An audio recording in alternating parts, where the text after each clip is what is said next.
lots of people believe that, and I'm talking about, some of my clients, some people that are kind of watching my channel. So basically people that are interested in this whole maybe topic of dissociation, schizoid personality, feeling disconnected, or kind of basically operating in a slightly different way than let's say the norm, whatever you want to call it. And what they all have in common is seemingly the belief that we can fix all our mental health problems by figuring things out, by using our logic, by using our intellect.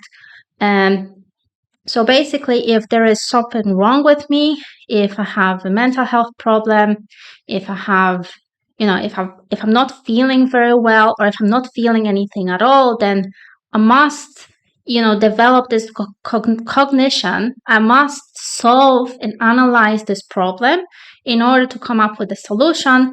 And then I'll be able to maybe connect, maybe change myself, maybe feel a little differently. And generally just change my experience. And as much as I think there is a value in that, obviously, we wouldn't have psychology if that wasn't working. As much as, we know there is a value in that, in therapy, in talking through things, in making sense of our experience, very often it's not enough. So what happens is that many people, they go to therapists, and it doesn't go anywhere, right? They read all these books, they try to figure out themselves, figure out what's wrong with them, figure out what to do, what does need to happen for them, maybe to improve their life, maybe to improve their experience. And very often it doesn't lead anywhere. For some people, it's great, it works. For other people, it doesn't really, maybe it works a little bit for a while, but then it kind of, we start reverting back to how we were before. So what I want to introduce is this idea of cognitive awareness and somatic awareness. So cognitive, we could also call it cognitive intelligence and somatic intelligence. So with the cognitive aspect of our experience, as I just explained, this is the kind of, reasoning our way through life, self-analysis, analyzing other people, intelligence, all this kind of analytical and rational skill. So basically using our mind, this part of our bodies, to go through life, to figure things out, to, solve problems. It's great. That's what humans are about. We kind of really develop this area of our bodies, and it really helps us to move through life and to solve problems and to make things happen. Yeah, we all know that. I can't deny it.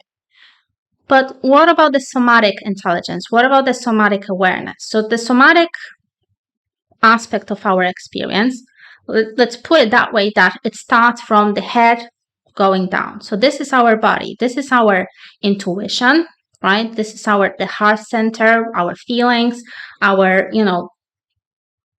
feelings basically about life, our emotions, right? There is a reason why in our culture we say there's a conflict maybe between our head and the heart very often, like, I can't decide between the feeling and the thinking, right? So there is this metaphor. I don't know to what extent it's true, but there is our heart, for example, which can also make decisions, right? Which can at least influence our decisions and our experience. And then if we go even deeper, then there's our gut, right? We have a saying that, oh, I'm gutted, or, I feel it in my gut. We have lots of expressions like that point to our somatic experience, right? So these are just little examples that, we are more than this area of our body, that there is something else happening in our body that can also offer us some intelligence, some wisdom, some guidance in life, and provide us with information on what's happening to us, what's happening with us. So that is the somatic intelligence, somatic awareness, if you want to call it that way. Now, very often what happens is that we go, really far away with the cognitive awareness and cognitive intelligence and we'll basically ignore all the somatic experience. So how does the somatic experience or somatic intelligence manifest? Like I said, this is our intuition, the feelings, emotions, right? In a very practical sense, these are our reflexes, right? When we drive a car and we have to suddenly stop really fast, we don't have time to think about it, right? It just happens automatically. We just stop the car. Or something is getting thrown at us, right? We have, there's something happening underneath the layer of our conscious awareness that is enabling us to function really well. But we want to think that we are in control, right? Our ego, our conscious mind wants to think that we are fully in control, that we know what we're doing, that we can solve every single problem in our life just by thinking and reasoning about life and ourselves. Sure, it's very, like I said, it's very valuable, but that's not all there is. And what makes us human, what makes us whole humans, is the fact that we can utilize both, right? That our both cognitive intelligence and somatic intelligence can work together. Now, what happens very often is that because we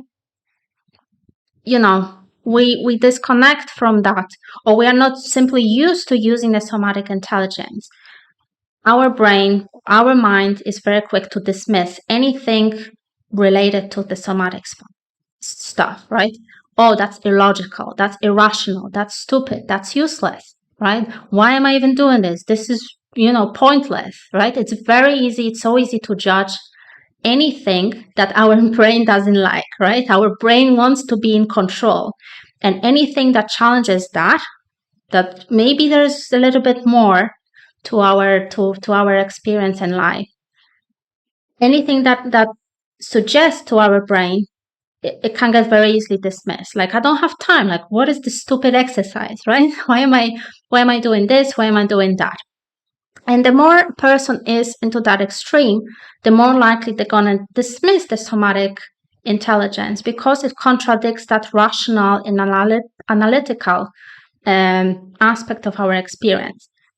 And frankly, the same can happen the other way around too. Like, there are people that are so much into the somatic intelligence, maybe the athletes or anyone that works with the body a lot, right? It can get also get to that point where they start dismissing the logic, the rationality, the imagination, the fantasy, right? The creativity, basically usage of the mind. So to be whole, in my opinion, the idea is to unite both. We need both. There's function, there's a place for both.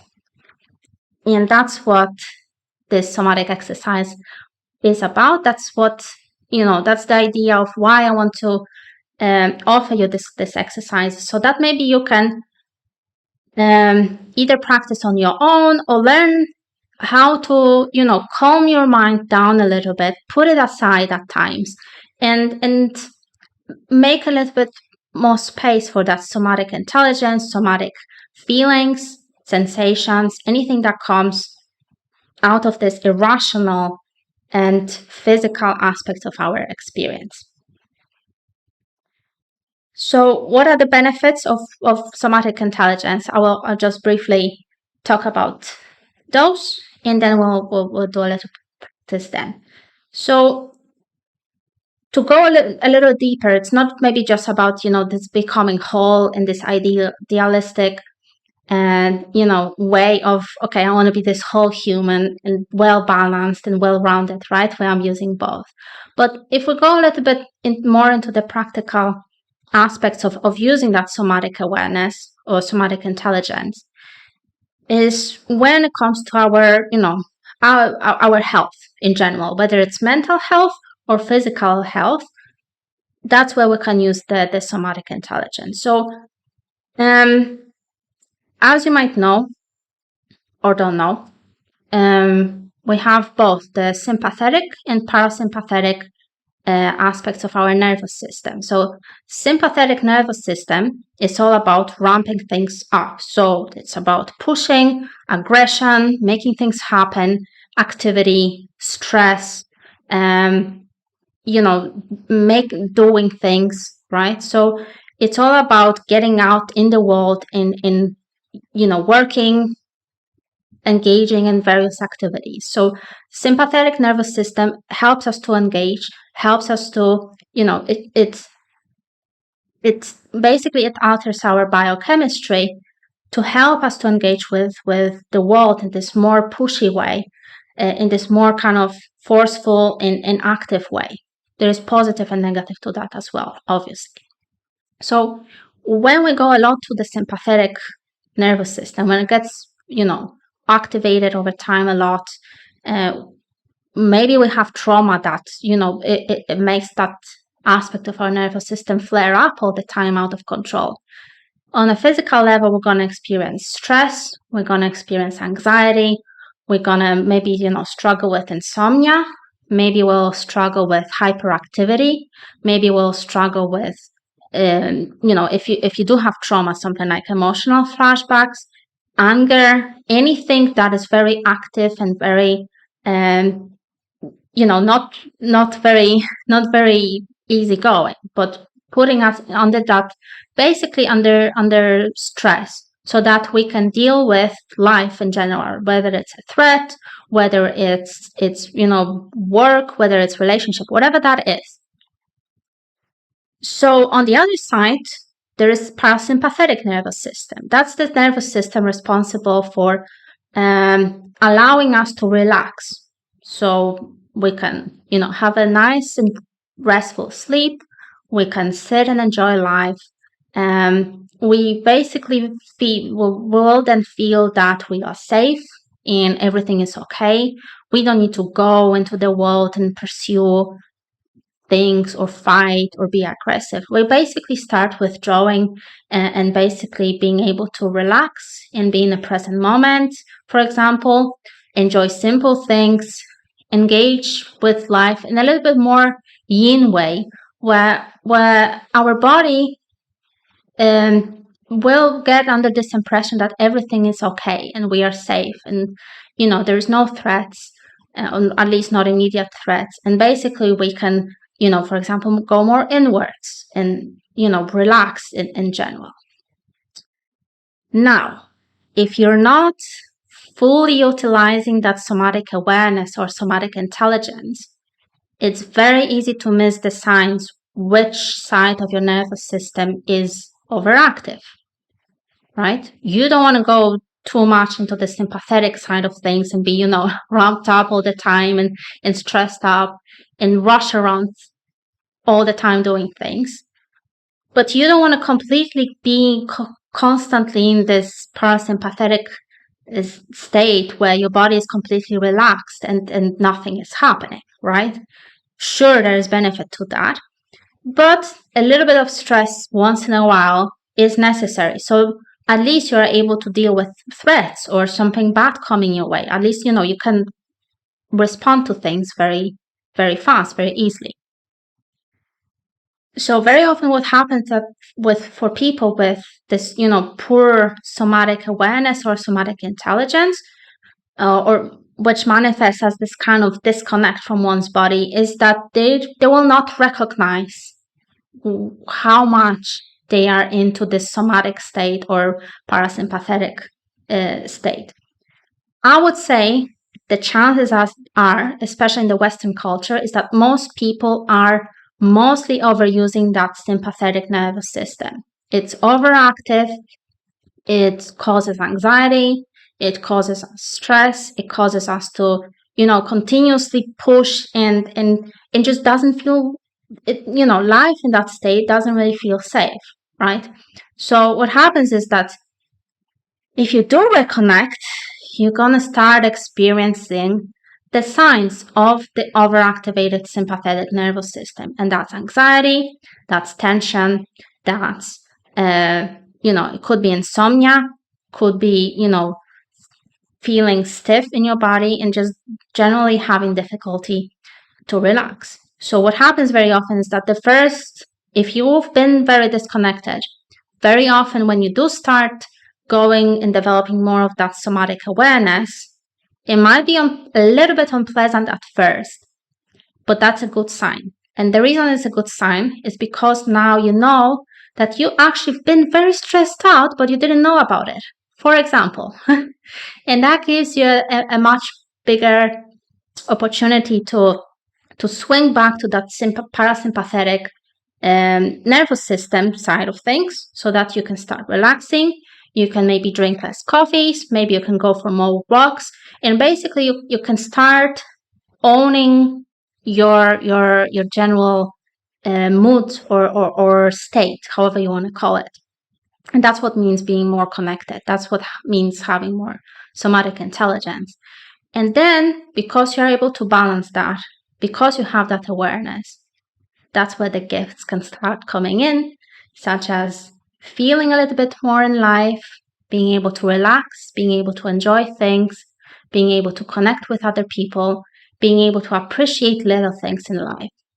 So that's a potential pathway. I'm not making promises that, you will do this body scan today with me and, everything will be fixed. I'm just, suggesting a potential pathway because I know the general tendency in the West, and I'm part of this camp as well, is to go a lot into that disconnect because we can't deal with stress. I mean, if you look at the life in the West, we are very stressed people, right? You have to keep going. Life is expensive.